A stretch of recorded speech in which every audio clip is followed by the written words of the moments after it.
बिस्मिल्लाहिर्रहमानिर्रहीम। अस्सलाम वालेकुम। होपफुली व्यूअर्स आप सब लोग बखैरियत होंगे। तो मलाई से देसी घी बनाने की एक रेसिपी ऑलरेडी आपके साथ हमारे चैनल पे शेयर हो चुकी है और आज मज़ीद कुछ वेरिएशन के साथ हम मलाई से पहले मक्खन बनाएंगे, फिर उससे देसी घी बनाएंगे और साथ ही हम कॉटेज चीज़ या पनीर भी बनाएंगे। तो चलें चल के देखते हैं कि ये सब प्रोसीजर कैसे होगा।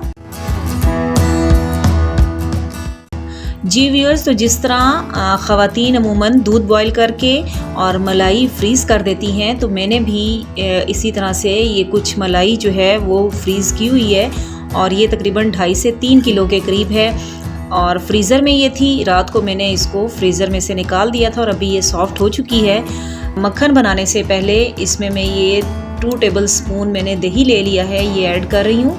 और ये बताती चलूँ कि अगर दही हम ऐड ना भी करें तो तब भी हम मक्खन बना सकते हैं, लेकिन दही से एक तो फ्लेवर बड़ा अच्छा सा आ जाता है बटर का और वो जल्दी ख़राब भी नहीं होता, और सेकंडली क्योंकि हमने इससे पनीर भी बनाना है लास्ट में, तो उसमें फिर ये दही इसमें डालना ज़रूरी है। तो एक तरह से ये हम मलाई में दही को अच्छा सा मिक्स करके और इसको समझें कि जिस तरह दही की जाग लगाते हैं उस तरह से सेट करने के लिए रख देंगे।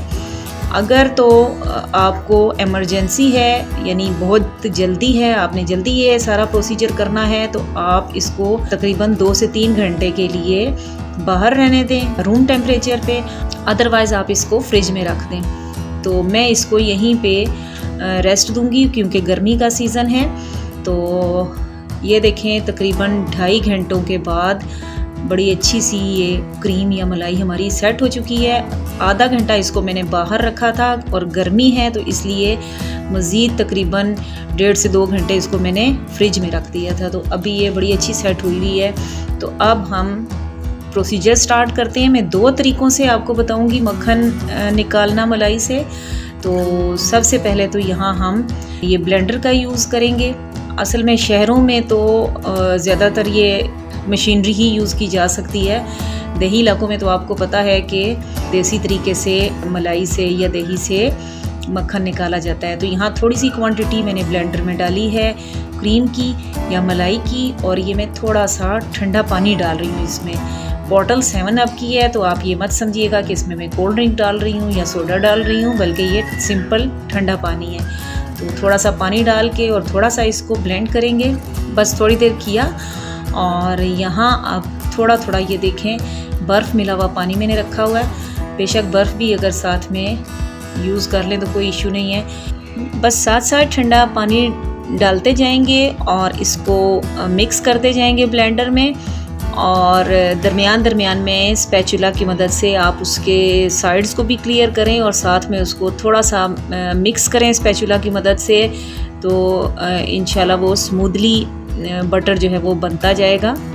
तो अभी ये देखें ये इस तरह की कंसिस्टेंसी में क्रीम मेरी आई हुई है और बस अब थोड़ा सा इसमें फ़र्क है, तो मज़ीद इसको ब्लेंड करते हैं। जी तो जनाब ये देखें 5 मिनट मैंने इसको ब्लेंड किया और अभी ये देखें लस्सी सारी नीचे आई हुई है और ऊपर थिक जो तय है आपको नज़र आ रही है वो मक्खन की है। यहाँ मैंने बाउल में बर्फ़ मिला पानी ले लिया है और ये देखें ज़बरदस्त सा ये बटर हमारा रेडी हो चुका है। तो किसी भी स्पून से या छाननी से आप इसको निकालें और हाथ मैंने वॉश किए हुए हाथों में लेके इसको दबा के एक तो इसमें से एक्स्ट्रा लस्सी या छाछ जो है वो निकालनी है और इसको इस तरह बर्फ़ वाले पानी में मैं डालती जाऊंगी। तो देखें कितनी आसानी के साथ ये बटर जो है वो हम बना सकते हैं घर पे। उम्मीद है कि रेसिपी आपको अभी तक अच्छी लग रही होगी और आगे भी अच्छी लगेगी। तो काइंडली लाइक शेयर और कमेंट ज़रूर कीजिएगा और अगर नहीं हुए तो सब्सक्राइब भी कर दीजिएगा। जी तो जनाब अब हम ये करेंगे कि ये देखें मक्खन मैंने निकाल लिया। अब जो थोड़ा सा उसमें बच गया है वो मैं इसको छान लेती हूँ अच्छा सा, और छाछ अलग कर लूँगी और मक्खन अलग कर लेते हैं। जी तो अब मैं आपके साथ सेकंड प्रोसीजर शेयर करती हूँ। तो यहाँ जो थोड़ी सी क्रीम मैंने अलग से ले ली है, ये भी ठंडी ही है, और अब मैं ये हैंड विस्क से इसको अच्छा सा मिक्स करूँगी और इसमें से हम बटर और छाछ को अलग करेंगे। प्रोसीजर तकरीबन वैसा ही है जैसा ब्लेंडर वाला है। थोड़ा थोड़ा ठंडा बर्फ़ मिला पानी हम इसमें डालते जाएंगे और मिक्स करते जाएंगे। टाइम थोड़ा सा इसमें ज़्यादा लगेगा कि अगर ब्लेंडर में मुझे 5 मिनट लगे हैं तो इसमें तकरीबन 15 से 20 मिनट लगेंगे।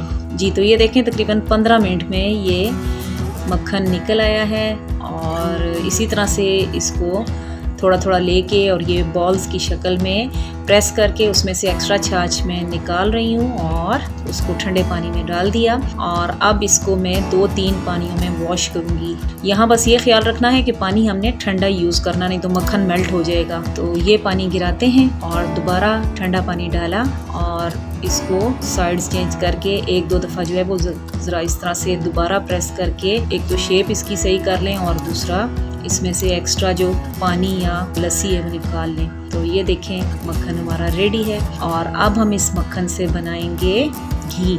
ये तकरीबन 1 किलो के करीब मक्खन है। फ्रिज में मैंने रख दिया था और अभी ये ठंडा ही है। यहाँ बस ये ध्यान रखना है कि मोटे पैंदे की देगची इस्तेमाल करनी है, ये जो भी बर्तन जिसमें आप घी बना रहे हैं। और दूसरी बात ये कि फ्लेम आपने बिल्कुल लो रखना है। बहुत ज़्यादा हाई फ्लेम पे मक्खन एकदम से जल जाता है, तो बिल्कुल लो फ्लेम पे इसको हम पहले मेल्ट करेंगे। तो ये देखें आहिस्ता आहिस्ता ये मक्खन मेल्ट हो रहा है। ये प्रोसीजर वैसे ज़्यादा ईजी है मक्खन से घी बनाने का। जी तो ये देखें सारा मक्खन जो है वो मेल्ट हो चुका है और अभी ये बिल्कुल फोमी टेक्सचर में है। बस इसको हल्का हल्का मैं स्टिर करूँगी साथ और इसको पकने देते हैं।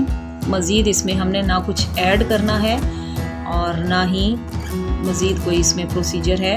ये पक के ही अलग हो जाएगी, लस्सी अलग हो जाएगी और घी हमारा अलग हो जाएगा। जी तो 10 मिनट के बाद ये पोजीशन है हमारे मक्खन की कि लस्सी जो है वो झाग की सूरत में कुछ तो ऊपर आ गई है और बाकी जो है वो पैंदे में बैठी हुई है। तो आहिस्ता आहिस्ता बस चम्मच से ये जो ऊपर थोड़ी सी इसकी ये छाछ या लस्सी के पार्टिकल्स हैं, इनको मैं साइड पे कर रही हूँ कि ये भी नीचे तह में जाके और बैठ जाएं और घी हमारा जो है वो प्यूरिफाई हो जाए।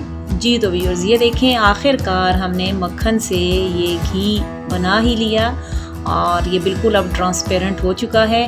इस स्टेज पे मैंने अभी फ्लेम को ऑफ़ कर दिया है और थोड़ी देर इसको ठंडा होने देंगे और आप ये देख सकते हैं कि बिल्कुल ट्रांसपेरेंट सा इसका कलर है और जो लस्सी सारी थी वो नीचे बैठ चुकी है पैंदे में देगची के और घी जो है वो ऊपर आ गया है। साथ ही यहाँ पे फ्लेम मैंने ऑफ कर दिया है क्योंकि अगर मज़ीद इसको यहाँ चूल्हे पे मैंने पकने दिया तो कलर जो है वो घी का डार्क हो जाएगा और मुझे ज़्यादा डार्क नहीं करना है। तो बस अब इसका फ्लेम ऑफ कर दिया है और ये आप देख लें कि लस्सी सारी जो है वो पैंदे में बैठ चुकी है और ट्रांसपेरेंट गोल्डन कलर का घी जो है वो ऊपर आ चुका है। थोड़ा सा उसका टेम्परेचर नॉर्मल करते हैं फिर उसको स्ट्रेन कर लेते हैं और जितनी देर में थोड़ा सा उसका टेम्परेचर डाउन हो रहा है, यहाँ पे जो छाछ मैंने ये लस्सी जो निकाली थी मक्खन बनाते हुए उसको एक देगचे में डाल के चूल्हे पे चढ़ा लिया है।